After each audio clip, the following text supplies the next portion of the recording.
देखा रोज दाल भात खात खात जीव भी आ गल हम। तब का खाबू? सुना आज तो मुर्गा मछली ले आ देता हूँ। अरे मैं का कहा था हमारे घरे को छुआई ना हो। काहे ना छुआई बात। हमारे घरे को खावे ना करी सब। सुना सुनावा। तोरे घरवा में तोरे घरवा में तोरे घरवा में बाप रहे जय बलम नहीं हरवे में खैली ना नवे जय बलम।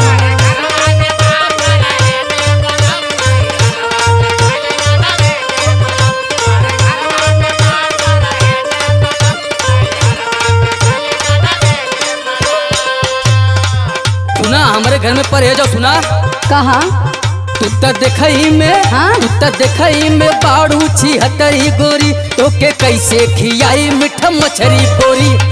तू तो खियाई के पड़ी जल्ला के ना।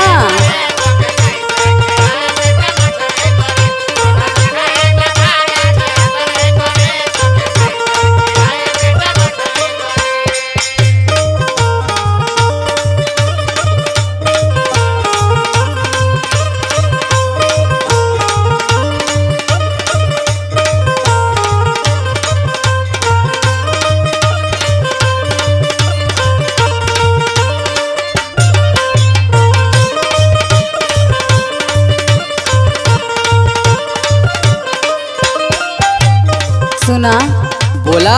रोज डेली डेली दाल भात है भुजिया खात खात जैसे मन बड़ा थोड़ा भला।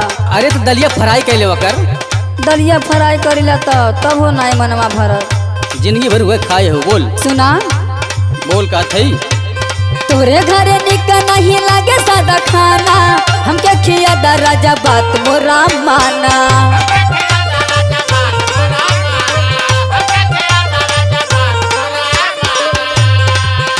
सुनत है सुनत हुई। तोरे घरे निक नहीं लागे सादा खाना हमके खिया दा राजा बात मोरा माना। खाई पी के खाई पी के खाई पी के बनब अंग्रेजे बलम नहीं हरवे में खली ना नवेजे बलम।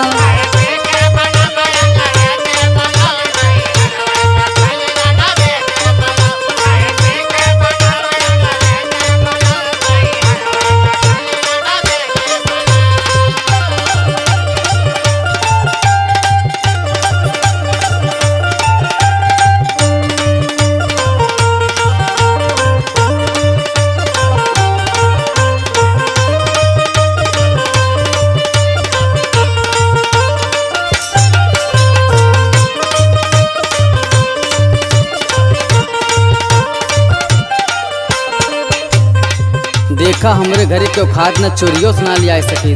सुना चलल करा वही जहाँ कवल के बेचलन कुल नहीं। अरे कुल का कही है सुना। कहा अपन जिद थोड़ा धरा तनी धीर हो आज खियाई तो के सही पनीर हो। तू हम खइबा ना तोरा जल्ला चीना।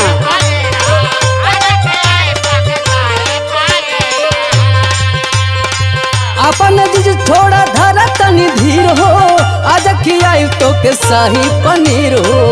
काहे बानेलू हाँ? काहे बानेलू अपने से फुहरी गोरी तो के कैसे खियाई मीठा मछरी गोरी। तू तो खइबा कर जल्ला चीना।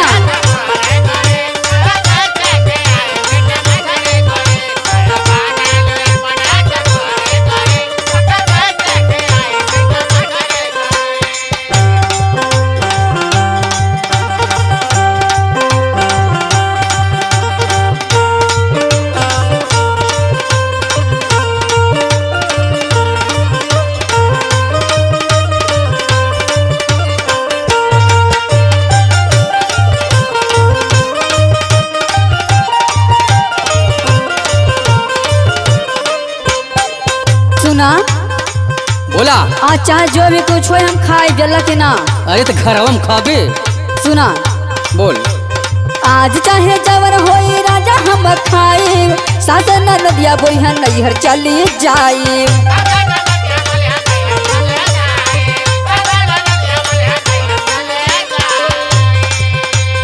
आज चाहे जवन होई राजा हम खाए सास नदिया बोरिया नैहर चली जाए। गुड्डू लहरी तो गुड्डू लहरी तू लिहला दहेजे बलम नहीं हरवे में खैली ना नवेजे बलम।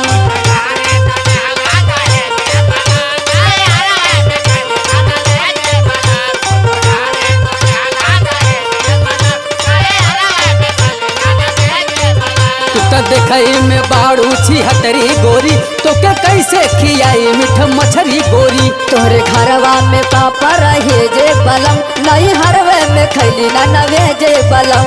तो देखई में बाड़ू छिहत्तरी गोरी तो के कैसे खियाई मीठ मछरी गोरी। खिया दा जल्ला की ना चल तो बाजारे क्यों जाने ने।